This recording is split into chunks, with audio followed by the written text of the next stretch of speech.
Not part of the Church of Christ. How many books are in their canon? 66. 66. Yeah. What happened to those 5 or 6 books? More than that. Yeah, what is it? 6 books, yeah? Oh, that's the thing though. So Protestants, they have no authority to determine the canon. We do. Oh, okay, great. For them, it's purely just like 66. what they feel like. So what happened to those 6?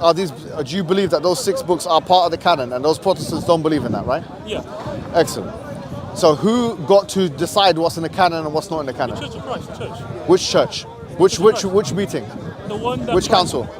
So the canon was closed at Florence in for the year, but I think it's in the 15th century. But Council of Florence, they kind of Bible. The New Testament canon was decided well before that. Who decided? What council was it? I don't think so. I think Carthage, maybe Carthage. I think. There was no council. So, how the New Testament was decided, the stronger opinion is that it was Athanasius, okay? In the 4th century. His kind of isn't fully the same as us. It was Athanasius. It can't be him because it can't be him. No problem. You can read J and D Kelly's Early Church Fathers. I read him. Yeah. All right, read them again and with greater attention this time. What I'm saying is that the stronger opinion is that Athanasius is the one who decided upon the canon. There was no council. J&D couldn't say that. J&D couldn't say that. There was no. I read him. He didn't say that. He decided. There was no council, and I would challenge you to find one. There was no council that decided on the canon of the New Testament. Florence. There was no council that decided upon the canon of the New Testament. Are you listening to me or not? Yeah. That is well known. Okay. Okay. What is the council that decided on the canon of the New Testament? There was no council in Carthage in the 5th century. Then there was one in the. What's the name of the council? Council of Carthage. And what did they do in that council? They determined the ultimate canon, but it was only a local. Wait, hold on. So you're telling me that the canon was not determined before the 5th century? No, it wasn't. No. It was the 27 books of the New Testament were determined way before that, into the 4th century. Yes. So the idea was that you had the New Testament canon before the 5th century in Carthage. Clearly, yeah, and it was not decided by a canon. Athanasius is the one who decided. Yeah. Who gave him the authority? I mean, he didn't. All I can say is that he didn't. Who gave him the authority though? He didn't define it. So who defined it then? The church as a whole. The church fathers in the first 300 years. Now I'm asking a question. In the first 300 to 400 years of Christianity, in the first 300 to 400 years of Christianity, was there a consensus among church fathers of what the New Testament constituted of? For the most part, yeah. For the most part, if you look at the macro okay. So why is it that you'll find that some church fathers quoted texts which we don't find in the New Testament corpus today, like the Didache, like the Apocrypha? Yeah. So why is it that you find that these texts are quoted by some church fathers? We read the Apocrypha. Those actually looks like the Apocrypha. I know you read they're not canonized as part of the New Testament. I'm asking. The Old Testament. Apocrypha is Old Testament. No, I'm talking about the Didache. Yeah. Yes. Now, my question is now, the Didache is the first 100 years of Christianity. Yeah. Why is that not part of the canon? Well, that's because how the canon decided. How comes we find that in the 3rd century, the 4th century, that some church fathers disputed whether or not the book of Revelation should be part of the canon? Yeah, because the tradition. Pardon? Tradition. How could there be dispute on an entire book between church fathers whether it should be in the canon or not? Tradition, that's why, tradition, because they have different traditions, right? And some churches did use certain books, others didn't. I mean, that's... But that just contradicted what you said before. You said that all the church fathers, there was consensus among what constituted the New Testament among the church fathers. No, so for the most part. But there's no consensus then. It's no most part and consensus. Consensus means all of them agree. Not necessarily. I'm using it in that sense. In that strict, there was unanimity. There was everyone agrees. I'm not talking about the majority. 100 people, yeah. And I tell them agree with something, one person disagrees. You say because I was disagrees, there's no. I'm using it in that sense. Okay, no. Great. So there was no consensus that between the early church fathers of what the New Testament comprised of. Yeah. Therefore, in your understanding, because the question you asked me is how could you use part of the Bible and not part of the Bible? The Bible itself is ill-defined. The Bible itself, there's no consensus of what its constitutes are. For us, we have a definition. As Catholics, we have a definition. The church defines the canon. But as Protestants, you don't have a canon. So I have a question for you then, as a Catholic, since you're a Catholic. Yeah. My question as a Catholic to you is then, from whence did the church itself gain its authority? Hold on, let me finish the question. Did the church get the authority from the books, or did the books get the authority from the church? The question. So the way they just got the first from the Christ himself. When Christ said to Peter, yeah, you are the rock here. I know you. Yeah, but that's in a book. Yeah. But that's a historical event. It's a historical event. It's a real Hold event. on, you don't understand what I'm saying. Yeah? I understand the apostolic tradition of the church, the whole argument of the Roman Catholics and the Eastern Orthodox, by the way, because they have a similar kind of reverence for tradition, and they have a similar reverence for figures. Obviously, for you, in your case, the Pope himself. Yeah. What I'm saying is, I understand the argument, but my question was this: because what you're citing about Peter is in the New Testament. So my question is, did the church get its authority from the New Testament, or did the New Testament get its authority from the church? So that's a false dichotomy. I want to say that. It's false dichotomy. No, it's one or the other. In fact, no, it's not a false dichotomy. In fact, it will be circular reasoning to say that the church got its authority from the books, which got its authority from the church. That would be circular reasoning. No, because we also run it in a historical event, though. And No, but that historical event was only known from the books. Yeah, exactly. That's So great. So you're sorry. Go ahead. Word of mouth or written form, so it can even be. If you're saying that you got your authority from a written historical event, that written historical event was in the books. Word of mouth. There's also word of mouth as well. Word of mouth is still historical. Yeah. I mean, Okay, but by the way, just to be fair, apostolic arguments are made from direct references to the New Testament, correct? With the incident of Peter, correct? I mean, like even the Bible itself is justified through that tradition, because how do we know? I know. Peter or Matthew or. How do we know it? How do we know it? The church fathers, they told us. Not the church fathers, but it says it in the New Testament itself, correct? Yeah. Great. But even So this is where your problem lies. Yeah. You have an issue of authority here. That's why in most Christian seminaries or whatever, they say the three things that make Christianity are the tradition, the scripture, and reason. Right? Correct? Church. Yeah. Well, that's a tradition. Yeah. Fine. Okay, you can say that's a tradition or not. Yeah. Scriptures, the tradition, which is the test. What do you call it? The church fathers and so on, and apostolic tradition and precedents and all that kind of thing, and also reason, which you've thrown out the window. But no problem with that. Let's throw reason out the window and let's stick with the other two, since we already dealt with the reason bit, and the reason is not in your favor. No, you have. You've accepted that it's a contradiction between. You have accepted it. You said that, but you don't care about errors. And you said that Jesus Christ is both fully human and fully. When I said that, though, You said there's a contradiction. That was the word you used. So I mean, even then, when I said that, right, I mentioned mostly like, in my mind, I had a category. I understand. Okay. That's why I said that. No, but we've moved on to another argument now. Yeah. What I'm saying is that there's another contradiction you have to deal with. So now I'm telling you what contradictions you have to endure. Contradiction number one, as a Christian, if you're happy to die as one, okay, no problem. The first contradiction you have to endure is that you have this person of Jesus Christ who is meant to know all but have limited knowledge at the same time. Be all powerful but not have powerful. One is the divine nature you're calling it. You can call it what you like, but there are two set of contradictory attributes. You said it on camera. You said it. These are contradictory. That's fine. So you have to endure those contradictions. No problem. Let's put that to the side. Secondly, also paradoxical. But those contradictions create a paradox, not necessarily a okay. Kind of contradiction. It causes a paradox. You're using language, syntax to try and escape the reality. All right. No, paradox. No, paradox is a very precise word. Do you not agree? Paradox is a very precise word. I don't think it's. Why is that paradox and not? Are you saying that? First of all, are you saying a paradox is always different to a contradiction? Because you can have a paradox which is a contradiction. If it's a contradiction, there's no paradox. I don't agree. Sometimes you can have a paradox. And there's a book written by Jim Khalil about logical paradoxes and stuff like that. What's it called? I don't know what it's called. But anyway, this a paradox can actually produce contradictory results. So this idea that you're trying to create, what you're doing now is you're trying to use language to escape the reality. Yeah, it's very clear for me to see. You're in a cognitive dissonant state. You are uncomfortable at the fact that on the one hand, you realize that you can't actually reconcile these themes, but on the other hand, you are emotionally connected to the religion of Christianity. I'm saying that there's a way to free yourself from this.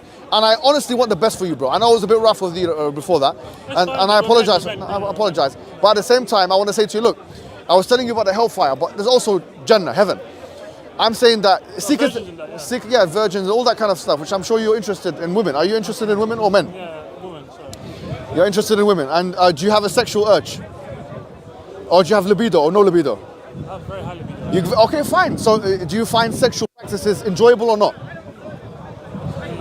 Yeah. Oh, great. So then why are you making fun of something which you find enjoyable? It's like saying, well, let's mock the fact that human beings need to eat as well. I mean, Oh, you of course, do. we have to have sex. We enjoy it. Every human being enjoys it. I mean, you do that. You make fun of Jesus because you have to go to the toilet. I don't make fun of him. I would never make fun of Jesus Christ. I'm not allowed to make it. Fun of the idea that God doing these things. No, I'm saying this. I'm not making fun. I'm saying that you can't have a God that goes to the toilet, or that God that's born out of a mother's womb. Why?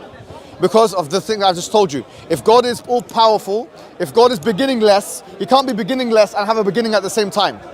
This is a contradiction you are going to have to endure. Only if it's in the same way. It's fine. But I'm saying it. You can go to heaven, which you believe in heaven, right? Of course, yeah. And you believe that you can get whatever you want in heaven, right? Well, What kind of heaven would it be if I can't get what I want? I mean, like, What kind of heaven would it be, bro? Listen, I know you were just talking about the virgins, but what kind of heaven would it be if I can get more from this world than that place? no, Imagine if my desires, look, imagine this. Imagine, look, I ask you, imagine if I want to have, sorry to say, Jan, I'm sorry. we're men, No, I understand. Imagine I enjoy to eat meat and I enjoy to eat food and potatoes and that. You enjoy potatoes? Yeah, of course, yeah. I enjoy potatoes, yeah? I like gravy and potato and rice and meat. I like spending time with the children. You like spending time with children sometimes? Yes, I do. You imagine, you listen to me, yeah? Yeah. I like to spend time with sorry to say, I like to have sex. Do you like it? Don't lie. Of course, yeah. Who doesn't like it? Men like it, women like it. married, So, yeah, of course. I mean, I wouldn't be able to do it otherwise, right? One wife or more than one? That's a separate discussion for a separate... I'm only kidding. But what I'm saying is this, is that imagine now, if I enjoy these things, these are carnal desires, I want to enjoy myself. Yeah. I want to go to a place where there's all enjoyment, all happy, but I can't even get in that place what I was getting down here. It's a downgrade then. What kind of heaven is that? I don't want to go there. I'll stay here. I'll stay here and enjoy myself. Okay, yeah. No, so this idea of a virgin and stuff like that, I personally, I mean, I don't mind, you know, which means that she's, for me, the woman is for me, she has not had any sexual intercourse with other men in the past. In this dunya, I don't care, to be honest, whether she did or she didn't. But in anyway, look, yeah, well, maybe me and you have similar tastes. You like the potatoes, you like the rice. Maybe, you know, what country you're from? Ethnically Congolese. A very beautiful country, you know. You're different. That's correct. You know a lot about me already. Marhaba. Marhaban bik, you know. Thank you. Now, what I'm saying to you is that the first, so this thing about, you know, virgins, I don't even know why people use it as an argument. I think it's an argument again. The same person, sorry to say, let me just close it, let's close the lid on this, yeah? Okay. The same people that are talking about, oh, in Islam, you guys believe in the virgins and all this, yeah? He's going home and watching pornographies. And he's I'm not saying you do, because it's not allowed in Catholicism. Even masturbation is not allowed, correct? Yeah. Because you're not even allowed to, which is the same as in Islam. For the most part, other opinions. Which masturbation is like when you have sex with a wife? Yeah, you believe that you know this you're killing the children or something, you know, by doing it. No, whatever. What I'm saying is the same people that you'd hear, oh, you believe in I don't know how many virgins in heaven. They are using escorts. Sorry, they're using escorts. They're calling, oh, can you come to my hotel? I'll pay for your fare. No, that's not. No, it's hypocrisy. And by the way, and they're arguing legally to free up sexual liberation and this stuff. So why don't we just be honest and authentic about the human proclivity? We have a proclivity to sexual intercourse. That's the issue, though. I think the issue it's the issue because you talk about 72 virgins. No. What if I want 100 virgins? I mean, in your Jannah, in your heaven, I wouldn't even get one, maybe. What kind of place is that? I don't want to go there. I'll stay here, mate. That's the thing, though. I'll stay here. I'll go to my house. I'll have more fun than your Jannah. I mean, like, let's say someone in heaven here wants children to sleep with. Is that okay? Say again? Say someone in heaven here wants to have sleep with children. Is that okay? Sleep with what? Children. No, because we wouldn't have desire to do things which are unethical. I agree. Great. But why is it unethical to be with a woman that you love and that she loves you? Is it ethical to have more than 4 wives? Is it ethical to have more than 4 wives? More than 4 wives? Yeah. It's not unethical. It's not unethical. It's not unethical to have more than 4 wives. In your faith? Yeah, I'm saying it's not unethical. So God's there's nothing intrinsically. Look, I'm answering your question. There's a difference between There's a difference between intrinsically ethical / unethical versus it's ethical because the command says it. It's allowed. Yeah. So if I say, look, if I had 10 wives, just like David had 300 in your book, yeah, 300 wives and 700 concubines, yeah, he's going. Someone have. No, okay, whatever. Lucky man, Or Abraham has to, but whatever. I don't think there's anything intrinsically unethical about it. I don't have an issue with it. Yeah. Okay? But if I say that, look, I'm restricted because the Sharia says I'm only allowed to have 4, then the degree to which is unethical is only because I'm going, yeah. Are you saying there's the difference between good and bad, things that are intrinsically good and bad, and God's command? So God's command can be something that... Yeah, that's my view. That's not... There are 2 views in Islam. Oh, interesting, okay. There's the divine command theory, and these are like the 2 forks of the Euroflow's dilemma. Okay. You know Euroflow's Okay, like, I read places of- yeah. So for me, I actually take Aquinas' view on the matter. Epic. You see, which is the same as Ibn Taymiyyah's view actually, and Ibn Qayyim's view, and Augustine's view. They all intimated this. So you take Yeah, it from us. possibly. I don't think I don't think he had read it, but it's not too bad. It's not. But he took it from. It was a lot of it was Neoplatonic anyway. Yeah, I mean... But Ibn Taymiyyah was against the Neoplatonic forms, whereas Augustine was for it. But anyway, this is a different story. In terms of the view is that there's something which is good and bad out there. Goodness for me, I take the Protestant position, is the manifestation of God's goodness onto something, and then if God's goodness is not in that thing, then that thing does not. So yeah. So it's privation, Augustine. which is Augustine's view. I'm saying I take that fork of my person. So if I believe in divine command theory, my answer to you would be that anything more than 4 would be unethical. Okay. But I don't take that view. Brilliant. Anyway, going back to the point, there's nothing wrong therefore. Use tangent there, Yeah. There's nothing wrong therefore. Like, so this is the attempt. I'm giving you contradictions in who your God is. And then you come to me as a Muslim and you say, okay, well, you got 72 virgins. I'm saying 72, I want 100, I want 200. There's no problem, there's no logical contradiction. I don't see a logical contradiction. That's the issue is that, like, it seems like in Islam, heaven is all about pleasing man, but not heaven is all about pleasing God. There's So almost, God is happy when you having sex with virgins and all these and drinking. it's just the fact that men, according to the psychological measures of today, like for example, Baumeister and Cantonese of 2011, when they did a cross-sectional psychological study, the biggest of its kind, have found, and by the way, Yani, there was 3 or 4 women in that, they were saying that, which are the top researchers, that the male sex drive is stronger than the female sex drive.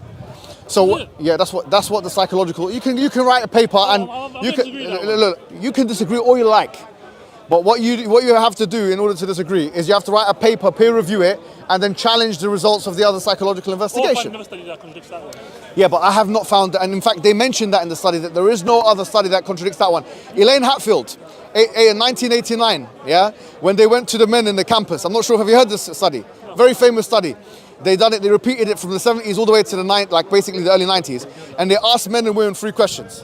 Would you go, like men would ask women, do you want to go out on a date with me? Do you want to come back to my apartment? And do you want to have sex with me? 3 questions. Now, I'm just gonna... Men will say yes and women will be like, okay, no. the 3rd question. In the 1989 study, which now would not even go through the QREC ethics committee, I'm saying that, what was the percentage of women that said, yeah, I want to have sex with you? Women are stingy. What do you think? Women are stingy, so... 0% of women. 0%. 0%. So when women came to men, when men came to women on the campus and whatever, and they were asking them, 0%. Let me just this study was actually somewhat longitudinal. I'm saying 0% of women said yes. 0. Guess how many percent of men? 75%. Now. 75%. Now what I'm saying is that there's a major disparity between the sexual proclivity, inclination, and the intensity of the male sex drive versus the female. So if the Quran that by giving incentive to men which he doesn't give to women, that is because if he didn't do that, if the Quran did not do that, then there would be some kind of deficiency in the Quran. And the Quran says itself, أَلَا يَعْلَمُ مَنْ خَلَقَ وَهُوَ اللَّطِيفُ الْخَبِيرُ. Does he not know what he created and he is the given similar sexual incentives to women and as men? I would say that would be a cause of concern. That would be a cause, considering what we know today of the male sex drive versus the female sex drive, the testosterone, according to all studies, scientific studies, not even psychological or sociological.